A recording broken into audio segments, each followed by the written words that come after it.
अभी जो दुनिया देख रहे हो सकता है वो वैसे हो ही ना जब तक कोई उसे देख ना रहा हो। क्वांटम फिजिक्स की सबसे डेंजरस बात ये नहीं है कि यूनिवर्स कॉम्प्लिकेटेड है, बल्कि ये है कि रियलिटी खुद अनस्टेबल हो सकती है। इसी मिस्ट्री के बीच में आती है लाइट। हाँ, वही लाइट जब तुम ऑन करते हो तो तुम्हारा रूम ब्राइट हो जाता है। साइंटिस्ट को भी लगता था कि लाइट तो बहुत सिंपल है, बस स्ट्रेट लाइन में ही तो ट्रैवल करती है। लेकिन 1801 में एक साइंटिस्ट आए, थॉमस यंग।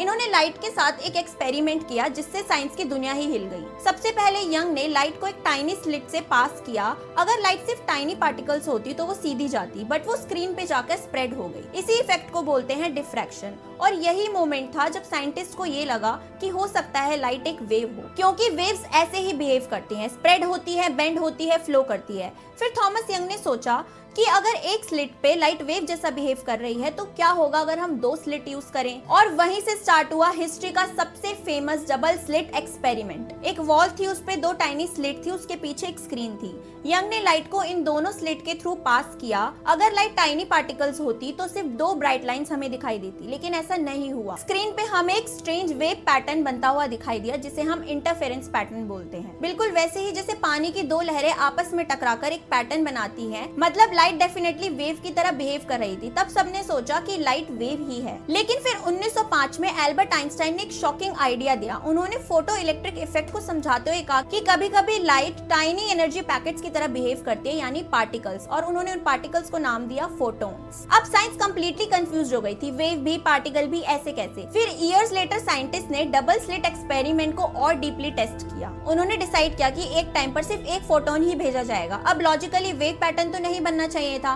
क्योंकि एक फोटोन सिर्फ एक रास्ता चूज करता है। लेकिन हजारों सिंगल फोटॉन्स के बाद भी वही वेव पैटर्न बनता हुआ दिखाई दिया, जैसे हर फोटोन दोनों रास्तों से एक साथ गुजरा हो, जैसे रियलिटी खुद कंफ्यूज्ड हो। और सबसे इंटरेस्टिंग बात यह है कि साइंटिस्ट ने डिसाइड किया कि हम उस फोटोन को ऑब्जर्व करेंगे। लेकिन ऑब्जर्वेशन स्टार्ट होते ही वेव पैटर्न बनना बंद हो गया और फोटोन पार्टिकल की तरह बिहेव करने लगा, जैसे ऑब्जर्वेशन ने उसे फोर्स किया हो एक आंसर को चूज करने के लिए। मतलब ऑब्जर्व करने से पहले लाइट पॉसिबिलिटीज की तरह एग्जिस्ट कर रही थी और ऑब्जर्व होते ही वो एक फिक्स्ड रियलिटी बन गई। इस कॉन्सेप्ट को बोलते हैं वेव पार्टिकल डुअलिटी। मतलब लाइट सिर्फ वेव नहीं है, पार्टिकल भी नहीं है, वो दोनों है। और शायद इसलिए क्वांटम फिजिक्स इतनी अनसेटलिंग लगती है, क्योंकि वो कहती है कि रियलिटी इतनी भी फिक्स नहीं जितनी हम समझते हैं। हो सकता है यूनिवर्स पहले सिर्फ पॉसिबिलिटीज हो और ऑब्जर्वेशन उन पॉसिबिलिटीज को रियलिटी में कन्वर्ट करता हो। तो लाइट यूनिवर्स की सबसे मिस्टीरियस चीज में से एक है, एक ऐसी चीज जो ऑब्जर्व होने से पहले शायद डिसाइड ही नहीं करती कि वो असल में है क्या।